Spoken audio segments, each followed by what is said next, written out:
औज़ु बिल्लाहि मिनश शैतानिर रजीम बिस्मिल्लाहिर रहमानिर रहीम। अॼु 8 रमज़ान अल्हम्दुलिल्लाह। रोज़े जो टाइम हूंदो आहे तक़रीबन 4:48 47 ते जेको बंदि थी वेंदो आहे। उन बाद जेको मौलवियुनि जो टाइम रखियलु आहे त फजर जी नमाज़ पढ़िजे, उन में वॾो सवाबु आहे।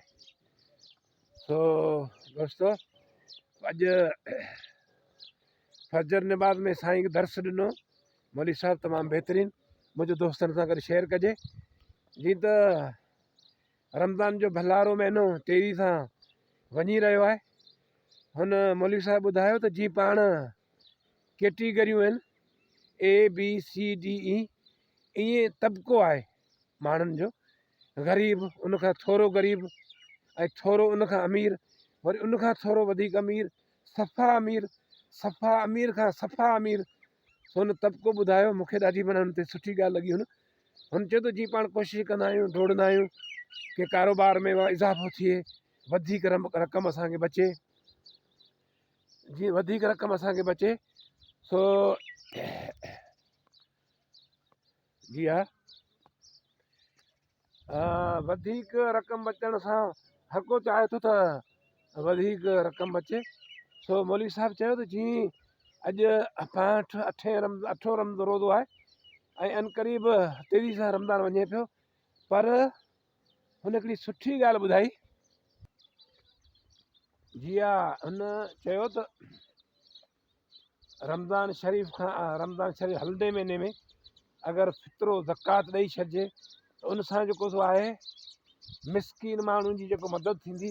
उहो त पंहिंजे ॿारनि लाइ कपिड़ा सामान या जेको कुझु हुनखे वठिणो हूंदो, या जेको हू बुखायल हूंदो, भला जे कपिड़ा न वठंदो त हुनजे लाइ अटो सामान, खाधे पीते जो सामान वठी सघंदो।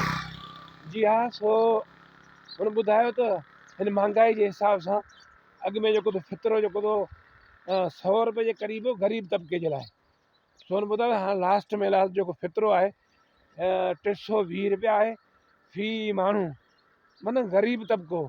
ऐं उनखां वधीक जेको आहे अमीर, पोइ पंहिंजे हिसाब सां हुन ॿुधायो त जेको कणिक जो रेट आहे इन हिसाब सां 320 थिए थो। वरी थोरो जो अमीर आहे त उन में उहो जौ ॾींदो, उन जौ जे हिसाब सां जेको रेट आहे, हाणे जे 300 आहे त जौ जे हिसाब सां वरी 600 रुपया वञी थींदो। वरी जे अञा थोरो अमीर आहे त वरी जेको सो ॾींदो हू किशमिश जे हिसाब सां, किशमिश जे हिसाब सां अवल किशमिश, धूम किशमिश, उहो 1000 जे हिसाब सां थींदो।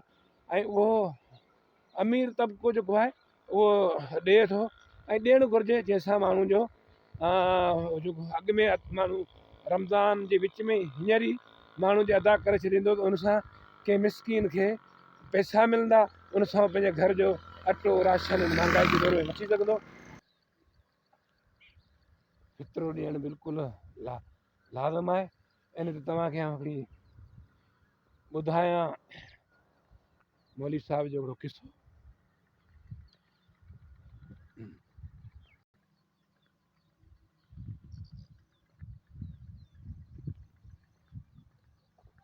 हज़रत मूसा अलैहिस्सलाम रब्बुल आलमीन खे चयो, ऐं मुंहिंजा मालिक रब, भला मूंखां को वधीक तव्हांखे क़रीब थींदो?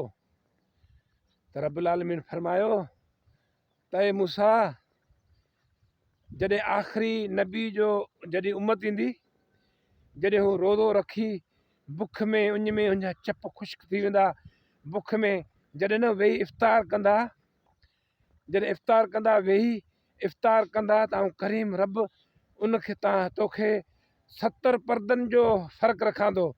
पर जॾहिं न हू जेको रोज़ेदार इफ़्तारी वेही कंदो त उनजे बिल्कुलु क़रीब हूंदसि, ऐं जेको दुआ घुरंदो ऐं रब्बुल आलमीन क़बूलु कंदसि। केॾी न पाण ख़ुशनसीब आहियूं, आख़िरी नबी सोणे जा पाण उमती आहियूं। अल्हम्दुलिल्लाह, पाणखे रमज़ान जो भलारो महीनो रब्बुल आलमीन जो महीनो आहे जेको मिलियो आहे। पाण शुक्र अदा करियूं रब जो। हज़रत मूसा अलैहिस्सलाम जे लाइ 70 परदनि जो फ़र्क़ु, ऐं पाण उमती जॾहिं रोज़ो वेही खोलियूं था त रब्बुल आलमीन चए थो आउं सां गॾु हूंदो आहियां। मुंहिंजो रब्बुल आलमीन जी वॾी महिरबानी आहे। ऐं रब्बुल आलमीन फरमाए थो, जॾहिं उहो इफ़्तार करे थो, दुआ घुरे थो, ऐं रब्बुल आलमीन ख़ुशि थी उनजी दुआ क़बूलु करे थो।